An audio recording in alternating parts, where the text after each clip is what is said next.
Pemirsa masih bersama kami di Presisi Siang. Kita beralih ke informasi mancanegara. Pembekuan dana Badan Amerika Serikat untuk pembangunan internasional USAID dan upaya penggabungannya dengan Deplu Amerika Serikat mengejutkan banyak pihak.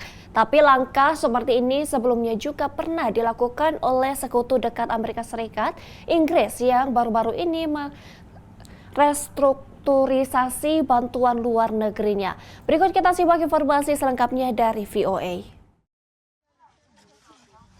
Perdebatan soal Badan AS untuk Pembangunan Internasional atau USAID mirip dengan yang sebelumnya terjadi di Inggris. Pada 2020, Perdana Menteri saat itu, Boris Johnson, menggabungkan Departemen Pembangunan Internasional atau DFID dengan Kemlu. This will unite our aid with our diplomacy and bring them together in our international effort.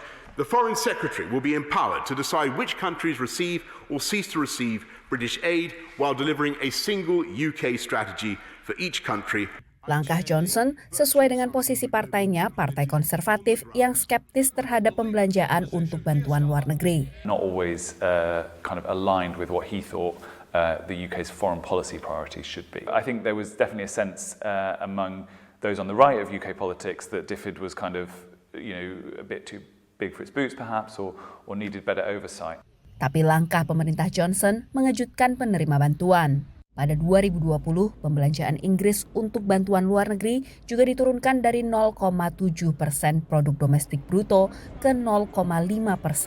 Penyaluran bantuan juga dialihkan sesuai dengan pertimbangan geopolitis. There was more attention being paid to trying to outcompete, let's say, China or Russia, particularly in Asia Pacific, trying to upscale investment in these regions where historically aid had been much more focused on Africa. Kemlu Inggris yang sebelumnya bernama Foreign and Commonwealth Office atau FCO sejak penggabungan DFID lalu menjadi Foreign Commonwealth and Development Office atau FCDO. Di Amerika Serikat, Menlu Marco Rubio sejak awal Februari merangkap sebagai penjabat Direktur USAID sambil revisi dilakukan terhadap organisasi dan aktivitas badan bantuan ini. Pemerintahan Presiden Donald Trump mendesak agar bantuan asing diselaraskan dengan kebijakan America First atau mengutamakan Amerika sambil mencari jalan untuk melakukan efisiensi anggaran.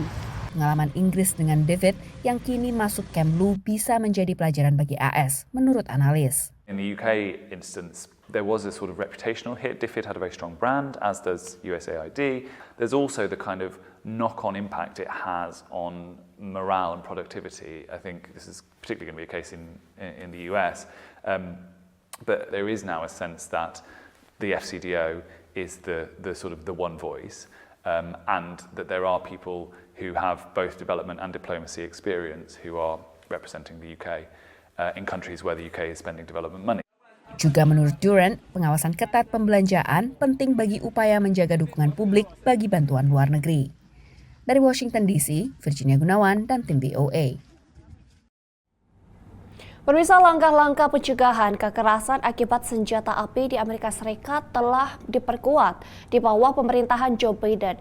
Tetapi perubahan kebijakan besar diperkirakan akan terjadi setelah Presiden terpilih Donald Trump menjabat pada bulan Januari.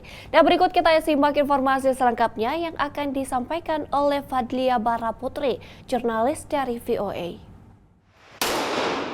Hak-hak pemilik senjata akan dilindungi di bawah kepemimpinannya adalah sebuah janji yang dibuat oleh Presiden terpilih Donald Trump yang menurutnya akan segera ditepati. In my second term, we will roll back every Biden attack on the Second Amendment. The attacks are fast and furious, starting the minute that Crooked Joe shuffles his way out of the White House. Hampir 47.000 nyawa melayang akibat kekerasan senjata api pada tahun 2023, menurut Pusat Pengendalian dan Pencegahan Penyakit AS, CDC. Presiden Joe Biden menerapkan serangkaian tindakan yang menurut para peneliti membantu menurunkan jumlah tersebut. This includes the American Rescue Plan funds, to support community violence intervention programs. The Biden administration has strengthened the ability of the ATF and the FBI to regulate the industry. Para pendukung hak senjata mengatakan tindakan Biden melanggar hak untuk memiliki senjata yang tercantum dalam amandemen kedua Konstitusi AS. Mereka yakin Trump akan menghapusnya. We don't think that they've done anything to keep people safe. All they've done is infringe on Second Amendment rights. Para pendukung juga berharap Trump memenuhi janjinya untuk menandatangani undang-undang membawa senjata secara tertutup. Undang-undang ini akan memfasilitasi pemegang izin untuk bepergian ke seluruh 50 negara bagian dengan senjata mereka. In each state that you pass through, you have to look up their specific gun laws, and in some cases you wouldn't be legal to carry in those particular states.